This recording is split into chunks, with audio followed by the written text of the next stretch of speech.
오늘 예수님은요, 이 서기관 그리고 바리새인들을 향해서 아주 질책의 경고성 발언을 하고 계시는데요. 그들이 뭘 질책하고 계시는가? 외식에 대한 것입니다. 여기서 외식이라고 하는 것은 우리가 뭐 스테이크 먹으러 밖으로 나가는 그런 외식은 아니겠지요. 바깥 외 꾸밀 식자입니다. 이게 중국 한자로 보니까 겉만 좋게 꾸며대는 일, 이게 외식입니다. 겉만 번지르르하게, 속은 아닌데 겉만, 또 그런 척하는 거죠. 그래서 우리식으로 보면은 뭐 가식, 위선 이런 것들이 이 외식 안으로 다 들어갈 겁니다. 오늘 이 긴 본문의 내용 가운데 우리 예수님께서 가장 많이 표현하시는 그 표현이 있어요. 뭘까요? 오늘 예수님이 가장 많이 쓰시는 표현 뭐예요? 화 있을진저, 이겁니다. 화 있을진저. 총 6번을 이렇게 화 있을진저 호통을 하고 계시는데 사이좋게 바리새인에게 3번, 그리고 율법교사 서기관이라고 불리는 그들에게 3번 하고 계십니다. 사이좋게. 또 한 명만 너무 화 있을진저 많이 하면 그랬던지 똑같이 공평하게 사용하고 계십니다. 여기서 화로 번역된 이 헬라어 우아이라고 하는 단어를 보면 이게 이거예요. 그러니까 슬픔으로 탄성이 섞인 어떤 감탄사, 이게 화라고 하는 이 단어입니다. 그러니까 우리식으로 이것을 좀 바꿔보면은 슬프도다 라고 하는 의미로 받아들이면 쉬울 것 같습니다. 예수님께서 왜 이 서기관과 바리새인들에게 이런 화 있을진저 슬프도다 라고 하는 표현을 쓰고 계시는가? 하나님의 마음은 전혀 모르고 인간의 어떤 율법의 위선, 형식적인 껍데기, 속은 전혀 그렇지 않으면서 겉으로는 거룩한 척하고 있는 그런 모습을 보시니까 너무너무 안타까우신 거예요. 그들에게 이제 앞으로 임할 그 화가 너무나 명확하기 때문에 그게 너무 안타까워 하시는 겁니다. 오늘 말씀을 우리가 쭉 이렇게 묵상하면서 우리 자신을 좀 돌아봤으면 좋겠어요. 나는 어떤 위선의 옷을 입고 있는가? 나는 어떤 외식으로 신앙생활을 하고 있는가? 그래서 성령이 주신 어떤 그 감동을 통해 우리의 외식을 다 벗어버리고 우리 정말 초대교회가 가지고 있었던 순전한 마음, 순수한 마음, 그런 마음을 회복할 수 있기를 축원합니다. 오늘 예수님이 이 바리새인과 서기관들, 이들이 도대체 뭘 그렇게 잘못을 했길래 이렇게 화를 내시는 건가? 어떤 외식의 부분에 대해서 화를 내고 계시는 건가? 조목조목 하나씩 살펴봤으면 좋겠어요. 먼저 이 바리새인의 상황을 한번 살펴보겠습니다. 38절 다시 보실래요? 여기 보면 예수님을 향한 이 바리새인의 태도를 보세요. 처음에는 좋아요. 말씀 사역하시는 예수님을 딱 보니까 너무 좋은 분이시거든요. 교제하고 싶거든요. 그래서 집에 식사를 초청했습니다. 식사를 초청하는 거 대접한다는 말입니다. 좋은 시작이에요. 좋은 시작. 그런데 예수님과의 이 갈등의 발단이 시작이 어디서부터 되는가? 38절 보세요. 잡수시기 전에 손 씻지 아니하심을 그 바리새인이 보고 이상히 여기는지라 그래요. 아마 우리 아들들이 학교를 딱 다녀왔는데 밖에 나갔다 와서 손도 안 씻고 엄마가 차려놓은 밥상에 바로 딱 앉으면 제가 그것을 보고 이상히 여기는지라 그러진 않겠죠. 야야야 빨리 가서 손 씻고 와라. 그게 뭐냐 더럽게 밖에 나갔다 와서. 이런 얘기를 당연히 할 거 아닙니까? 근데 바리새인의 입장에서 이 뭐라고 바로 얘기하기는 그렇고 근데 뭔가 좀 위얼드하고 그런 거예요. 그런 상황이에요. 그럼 우리 예수님이 종종 우리 아들들 그럴 때가 있으니까 혹 까먹어서 손을 안 씻으셨거나 혹은 지저분하셔서 손을 안 씻는 분이실까요? 우리 예수님이? 이 마가복음 7장 2절에 가보면 예수님의 제자들도 손 안 씻고 먹는 그런 모습 때문에 이 종교 지도자들이 되게 불쾌했던 적이 있었거든요. 손 씻지 않고 떡을 먹는 그 행동. 그래서 서기관 바리새인들이 막 비판을 합니다. 아, 이거 어떻게 손도 안 씻고 먹습니까? 당신 제자들은. 뭐 이런 거 아니에요. 여러분 어떻게 생각하십니까? 속으로 예수님 잘못하긴 하셨네. 비판받을 만 하셨네. 그런 생각을 하시나요? 여기서 손을 씻다 할 때 이 씻다, 이 단어는요, 단순히 어떤 우리 위생을 위해서 손을 씻는 그런 씻음이 아닙니다. 잘 알고 계시죠? 당시 유대인들이 따르고 있었던 장로들의 유전, 쭉 전통으로 내려져 오는 율법의 그 유전이 있거든요. 이게 확장이 된 거예요.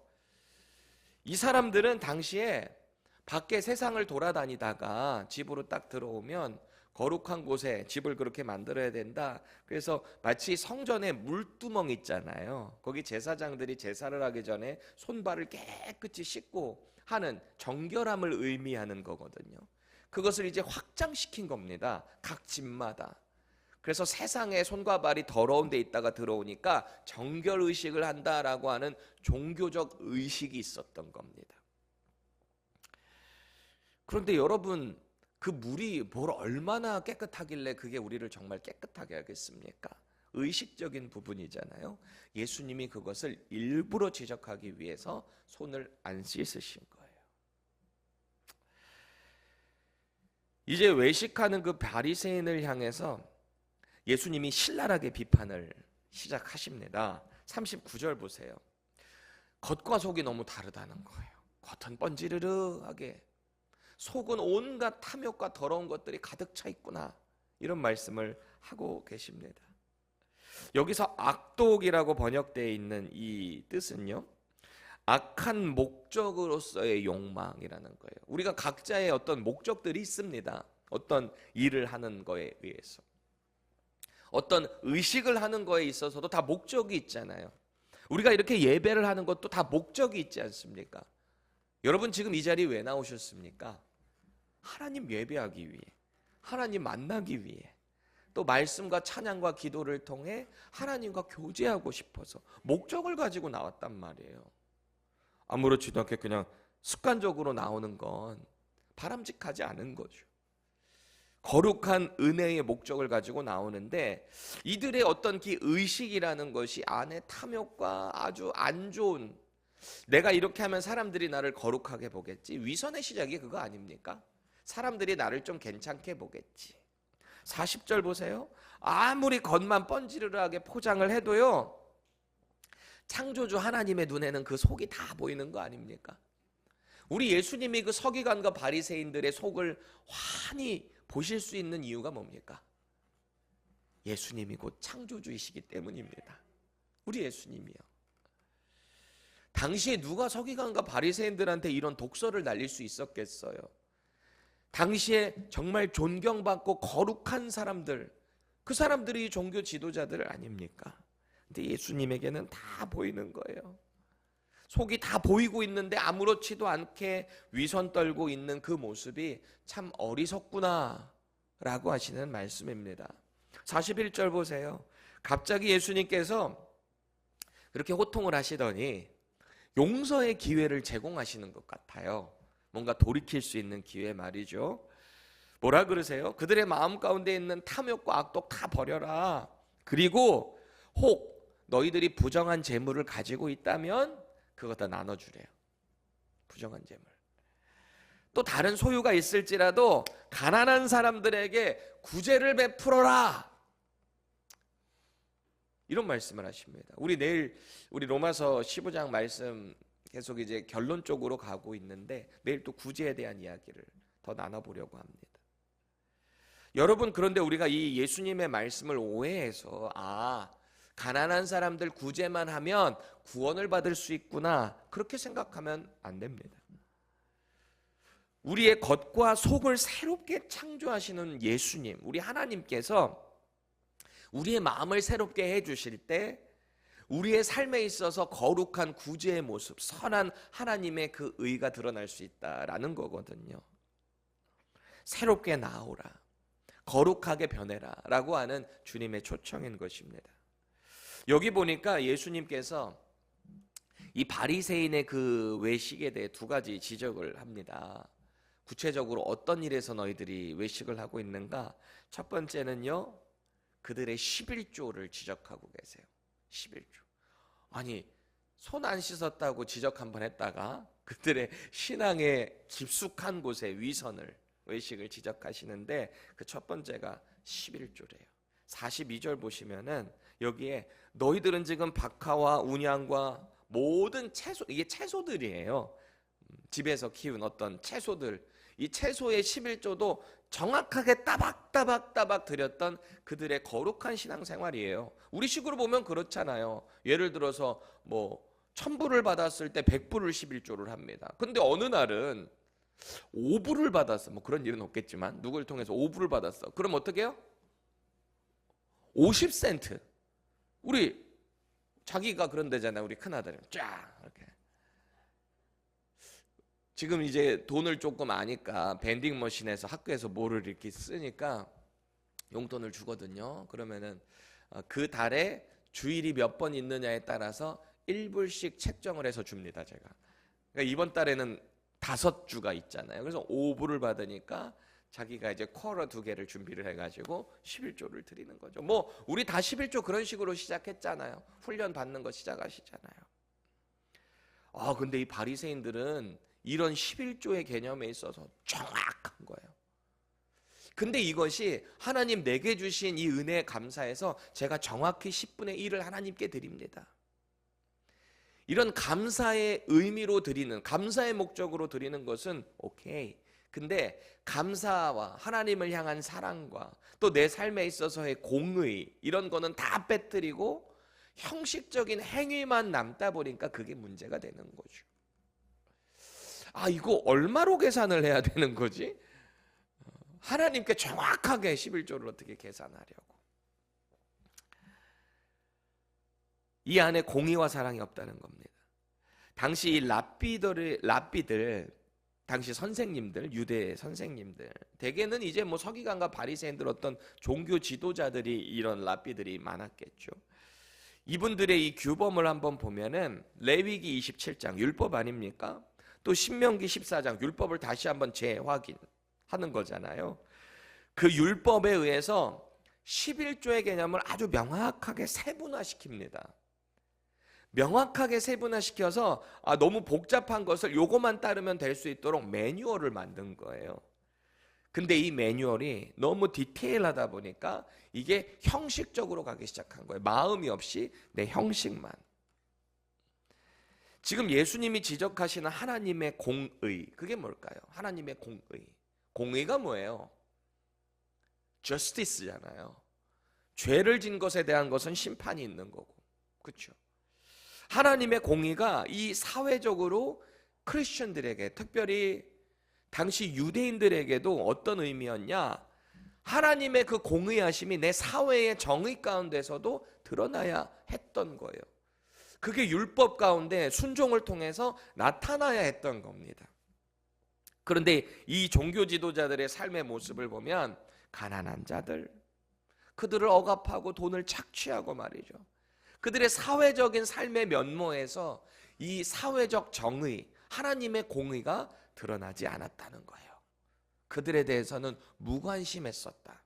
오늘 예수님이 그것을 지적하니, 야, 너희들 11조는 그렇게 따박따박 잘하는 것 같이 하면서 주변에 정작 도움이 필요한 가난한 사람들, 그들에게는 사회적 정의, 하나님의 공의가 나타나지 않는다라는 거죠. 또 하나님의 사랑이 없다 그러잖아요. 너희들 하나님 사랑이 없다. 이 사랑은요, 우리가 잘 알고 있는 아가페입니다. 아가페. 조건 없는 사랑이잖아요. 하나님이 우리를 사랑하신데 조건 없이 사랑해 주시는 그 사랑이 우리 안에 없다. 너희들에 없다. 하나님의 사랑을 거저 받았으면 그 하나님의 성품을 따라서 우리도 그 사랑을 주변에 나눠야 하는데 그게 없다는 거예요. 자, 보세요. 하나님의 공의와 사랑이라는 것은 같이 가는 거라 그랬어요. 공의가 없는 사랑은 없습니다. 사랑은 하는데 죄로 가는데 가만히 둔다? 그거 사랑 아니잖아요. 그러니까 하나님의 그 아가페의 사랑이 우리 가운데 들어오면 자연스럽게 사회적인 공의, 정의가 우리 삶을 통해서 나타나는데, 이들의 바리새인들의 삶을 보니까 그게 없다라는 겁니다. 11조 드리는 게 대표적인 것을 의미하고 있는 거죠. 율법의 형식만 남아있고 삶의 모습에는 전혀 그걸 따라가지 못한다. 외식이죠. 두 번째 지적의 외식, 이 바리새인들을 향한 외식은요, 그들의 명예욕과 교만이라는 거예요. 명예욕. 43절 보세요. 회당의 높은 자리와 시장에서 문안받는 자리. 이렇게 우리도 그럴 때 있잖아요. 어느 정도 사람들에게 인정받고 존중받을 때는 그 사람들이 와서 목사님 잘 계셨어요? 목사님 요새 너무 좋은 소식 많이 듣고 있어요. 저도 사실 막 그런 얘기 들으면은 이렇게 우쭐할 때가 있거든요. 어찌 보면 그게 명예욕으로 가는 지름길이지 않을까. 그래서 저는 누가 저를 막 칭찬하면 가급적이면 막 피하려고 하고, 왜냐하면 제가 저를 너무 잘하니까, 교만해지는 것 너무 잘 아니까. 우리가 자꾸 그거를 연습할 필요가 있어요. 누군가가 나를 칭찬할 때 또 그렇다고 칭찬하지 마! 나를 교만하게 만드는 사탄아! 이러면 안 되지 당연히. 감사해요. 그래도 기쁨으로 하는 겁니다. 이렇게 서로 훈훈하게 가면 되는 거예요. 뭐가 됐든 너무 날카롭게 하면 안 돼, 이 관계라는 것에서 말이죠. 그런데 이 명예욕이라는 것이 우리를 교만의 길로 인도한다는 거예요. 내가 뭔가 이 명예를 가짐을 통해서 그거 왜 갖는 거예요? 누군가로부터 인정받고 싶어서. 명예욕을 우리가 자꾸 추구하는 거 아닙니까? 그것 때문에 기뻐한다는 거예요. 근데 우리의 삶은 그런 명예욕 때문에 기뻐해서는 안 돼요. 우리 예수님이 명예를 챙기셨습니까? 사회적인 명예? 아니잖아요. 낮은 자로, 종의 자리에서 늘 섬기셨던 우리 예수님, 저와 여러분들의 인생에 있기를 바랍니다. 44절 보세요. 자기들도 부정하면서 얼마나 교만이 꽉 차 있는지요. 그 교만을 통해서 다른 사람들도 교만하게 만든다는 거예요. 부정하게 만든다는 거예요.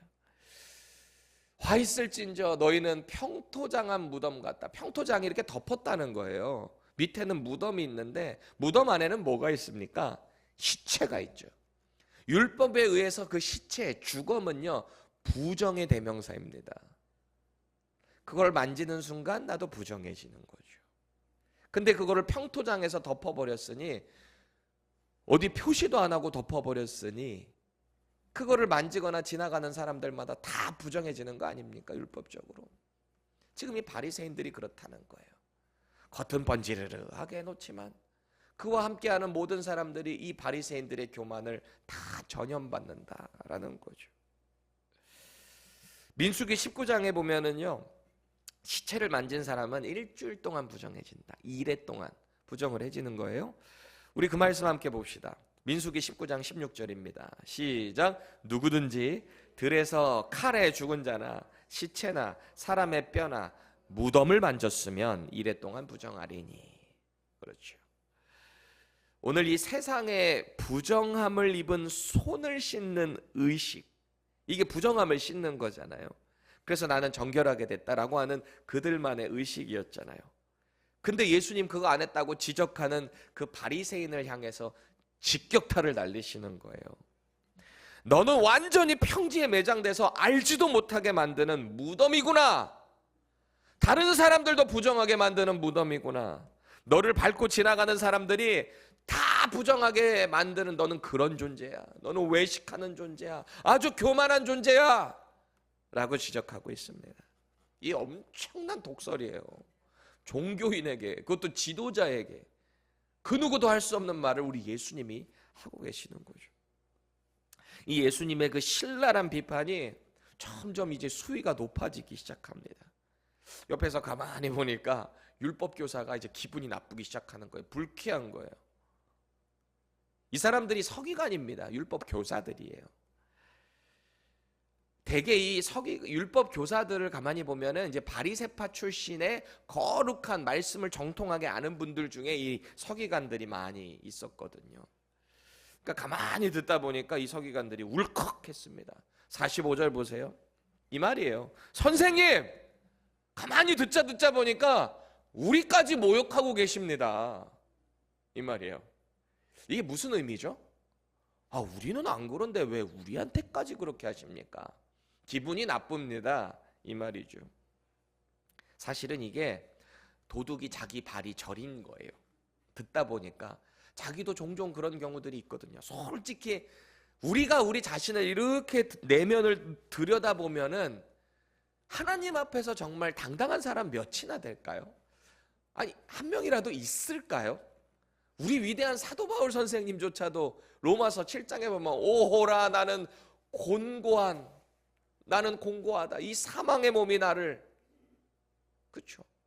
죄악이, 내가 매일 짓는 그 자범죄, 매일 짓는 그 죄의 죄성이 나를 늘 누르고 있구나. 이게 사도 바울의 고백 아니었습니까? 그 누가 하나님 앞에 당당할 수 있을까요? 지금 이 율법 교사들이요, 자기를 포장하고 있는 거예요. 그 내면을 다 들여다보시는 하나님이신 창조주 예수 그리스도 앞에서 포장하는 거죠.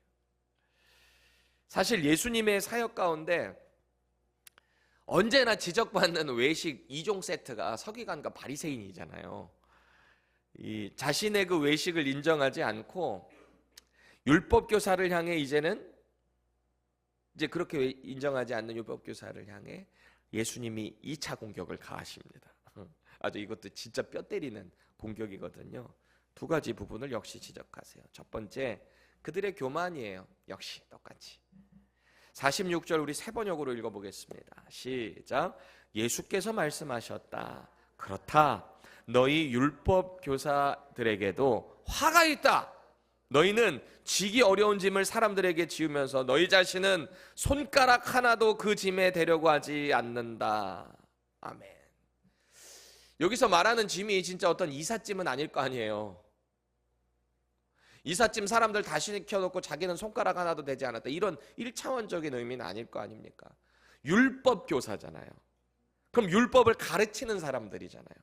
근데 율법을 가르치는 너희들이 일반 백성들에게 짐을 지어주고 있다라는 것이면은 역시 율법의 그 가르침과 연결이 되어 있겠죠. 어려운 짐이라고 할 때 딱 떠오르는 말씀이 있어야 돼요. 짐이라고 할 때 예수님의 말씀. 마태복음 11장 28절 읽겠습니다. 시작. 수고하고 무거운 짐진 자들아 다 내게로 오라. 내가 너희를 쉬게 하리라. 아멘. 너무 유명한 말씀이잖아요. 여기서 무거운 짐이라는 것은 하나님께서 원래 처음 해주신 율법의 그 사랑입니다. 율법은 사랑입니다. 사랑을 표현하셔서 너희들 이 매뉴얼대로만 나를 따르면 순종하면 나는 너희와 함께 할 거야. 교제하고 싶으셔서 이스라엘 백성들에게 주신 게 율법이라 그랬잖아요. 그들을 짐 누르고 힘들게 해서 올가 매려고 주신 게 율법이 아니라 그랬잖아요. 그렇다면 그 율법의 말씀을 가르치는 율법 교사들은 어떻게 해야 돼요? 그걸 짐으로 만들면 안 됐는데 이 율법의 어떤 행위적인 부분을 너무 디테일하게 해가지고 이거를 다 완벽하게 지킬 수도 없을 게만큼 자기들도 못하면서 겉으로는 또 하는 척을 하니까 이 왜 그런 거 있잖아요. 너무 힘들면 에라이 나 못하겠다. 포기할 수 있잖아요. 자꾸 이 당시 이스라엘 사람들을 그런 분위기로 조장해 갔다는 거예요. 그러면서 자기들은 잘 지키고 있는 것처럼 말이죠. 저는 우리 목회자들도 마찬가지라고 생각을 합니다. 그래서 저는 가급적으로 여러분들에게 거룩한 척 안 하잖아요. 어제 우리 교회 형제님, 아직 예수님을 인격적으로 영접하지 못한 형제님 만나서 우리 전도사님들하고 같이 식사를 했습니다. 오랜만에 만나서 맛있는 거 사주셨거든요. 그래서 가서 그거 먹으면서 얘기를 하는데 이분은 여전히 아직 예수님을 깊이 만나지 못하셨기 때문에 이 세상의 어떤 즐거움, 그런 가치들을 추구하고 계시죠. 그래서 제가 어제 그랬어요. 형제님, 저 형제님 만나는 게 너무너무 좋아요. 저도 배울 게 있고. 그러니까 목사님 무슨 말씀이냐고. 제가 늘 배운다고. 아니에요. 언제나 우직하게 늘 그 삶을 정직하게 살아가시려고 하는 그 모습이 저에게도 참 도전이 됩니다. 그런데 바라기는 언젠가는 꼭 예수님 인격적으로 만나시고 침례받는 날이 오셨으면 좋겠네요. 그랬어요. 제가 그런 자리, 아직 예수님을 깊이 만나지 못하신 분과 대화를 할 때는 거룩한 척하지 않습니다. 저의 민낯을 낱낱이 드러냅니다. 나도 예수님 만나기 전에 예전에 어떤 삶을 살았고 막 하는 거예요. 형제님 조금 놀란 것 같기도 하고, 제가 너무 이렇게 그랬다고 하니까 우리 전도사님은 좀 이렇게 저를 향해서 실망한 표정을 하는 것 같기도 하고, 전도사님 미안해요, 내가 옛날에 그랬어요. 막 그런 거. 우리 크리스천들도 다 마찬가지예요. 나는 혼자 교회 다니기 때문에 나는 거룩해, 나는 이것을 다 지켜, 이런 태도는 전도, 복음하는데, 복음 전하는 데 있어서 별로 큰 도움이 되지 않습니다. 우리 사도 바울 선생님처럼 율법이 있는 자에게는 율법이 있는 것처럼, 없는 자에게는 없는 자인 것처럼, 거기에 매여 있지 않은 자처럼. 왜 없겠어요? 사도 바울도 유대인인데요. 한 명이라도 더 구원하게 하기 위한 그 기본적인 컨셉이 저와 여러분들에게 깔려 있어야 하는 거죠. 교만하면 안 돼요. 율법 교사가 교만했다는 거 아닙니까? 예수님의 두 번째 지적이 뭐예요? 그들의 위선적이고 무책임한 태도를 지적하십니다. 아주 무책임하다는 거예요. 47절 세 번역입니다. 시작. 너희에게 화가 있다. 너희는 너희 조상들이 죽인 예언자들의 무덤을 세운다. 아멘. 갑자기 뜬금없이 예언자들의 무덤을 세운다. 그러니까 선지자들의 무덤을 말하는 건데, 선지자가 뭐 하는 사람들이었습니까? 구약에서 하나님의 말씀을 그대로 받아서 여호와께서 말씀하시되 하고 이 스피커처럼 대언하는 사람들이 선지자, 예언자들이었잖아요. 하나님의 심판을 선포했던 그 선지자들 어떻게 됐습니까? 타락한 북이스라엘 남유다, 얼마나 많은 핍박, 심지어 죽이기도 했었잖아요. 이 율법교사들이 그러는 거예요. 우리는 다르다. 우리는 조상들과 같은 그런 과오를 저지르지 않는다. 하나님께서 우리에게 무슨 말씀을 하시면 우리는 그 말씀을 그대로 받는다. 우리는 우리의 조상들, 선지자들을 박해하고 심지어 죽이기까지 한 그 조상들과는 다르다. 그래서 선지자들의 그 묘비를 만들어서 자기네들은 안 그런 것처럼 하고 있었다라는 거죠. 우리는 교만한 조상들과는 차별된다, 이런 거였어요. 나는 하나님을 따르는 의로운 자다. 위선적인 태도가 그들에게 있었다. 이에 대한 예수님의 평가 어떻습니까? 48절 세 번역입니다. 그렇게 함으로써 너희는 너희 조상들이 저지른 소행을 증언하며 찬동하는 것이다. 너희의 조상들은 예언자들을 죽였는데 너희는 그들의 무덤을 세우기 때문이다. 또 49절 보세요. 지금 예수님은 너희들의 조상들이 바로 그 선지자들을 죽인 악인들이야. 아닌 척하지 마. 너희들도 똑같아. 이제는 너희들도 하나님의 말씀을 선포하는 완전한 선지자인 예수 그리스도를 핍박하고 결국 그를 죽이게 될 거야. 너희들이 바로 그 장본인이 될 거야. 또 앞으로 예수님의 제자들인 이 사도들, 이 크리스천들을 박해할 장본인들이 바로 너희들이야. 이 얼마나 무서운 말입니까? 자기들은 안 한 것처럼, 이제 앞으로 안 할 것처럼 하지만 진정 위대한 선지자이신 예수님을 앞에서 핍박하고 비판하는 이들, 그를 따르는 모든 제자들도 핍박하게 될 거야. 그래서 이들은 결국 어떻게 될까요? 51절 우리 세 번역으로 읽겠습니다. 시작. 아벨의 피에서 비롯하여 제단과 성소 사이에서 죽은 사가랴의 피에 이르기까지 말이다. 그렇다. 나는 너희에게 말한다. 이 세대가 그 책임을 져야 할 것이다. 아멘. 모든 그림이 그려지죠. 우리는 이제 예수님이 앞으로 어떻게 죽으시고, 그 과정 가운데 당시에 유대 총독이었던 빌라도 앞에 예수를 못 박아라, 못 박아라, 못 박아라. 빌라도는 그래도 어찌됐든 너무 영향력 있고 정말 죄가 없는 분 같거든요. 이 이방인의 눈에 볼 때도 이분 보통 분 아닌 것 같거든요. 여기에 연루되기 싫거든요. 근데 유대 종교 지도자들, 이스라엘 사람들이 다 못 박아라, 못 박아라 그러니까 어떻게 해요? 그 피를 우리에게 돌려라, 이 사람들 그러잖아요. 그러니까 빌라도가 어떻게 합니까? 물에 이렇게 자기 손으로 씻잖아요. 이거 나에게는 없는 거야. 그거 없는다고 없게 됩니까? 결국 그래도 자기도 예수님을 못 박은 사람인데. 이 사람들은요, 결국 최초의 살인이 있었던 가인의 그 살인의 피, 그 아벨의 피부터 역대하 24장에 보면요, 당시 요아스라는 왕이거든요. 이 왕이 치리할 때 우상을 얼마나 진하게 섬겼는지 온 나라 전체가 아주 타락을 했어요. 그때 여호와의 성전 앞에 나가서 회개를 선포했던 이 스가랴가 있습니다. 스가랴라고도 하는데요. 이 사람을 성전 뜰 안에서 죽여요. 그 억울한 이 선지자의 피까지도 너희들이 다 감당하게 될 거야. 오늘 예수님이 그 말씀을 하고 계세요. 엄청난 저주와 엄청난 무서운 경고의 말씀이죠. 이들이 얼마나 또 무책임했는가. 52절 보세요. 세 번역입니다. 너희 율법교사들에게 화가 있다. 너희는 지식의 열쇠를 가로채서 너희 자신도 들어가지 않고 또 들어가려고 하는 사람들도 막았다. 이 사람들도 마찬가지예요. 바리새인들처럼 율법에 녹아있는 하나님의 공의와 사랑은 다 저버렸어요. 형식만 남은 장로들의 그 유전, 그 의식, 그것 때문에 자기들도 그 열쇠, 구원의 열쇠를 갖고 있으면서도 못 들어간다는 거예요. 문제는 그 장로들의 유전을 하도 강요하고 무거운 짐을 져주니까 그 말씀을 받는 사람들도 못 들어가게 만드는 아주 무책임하고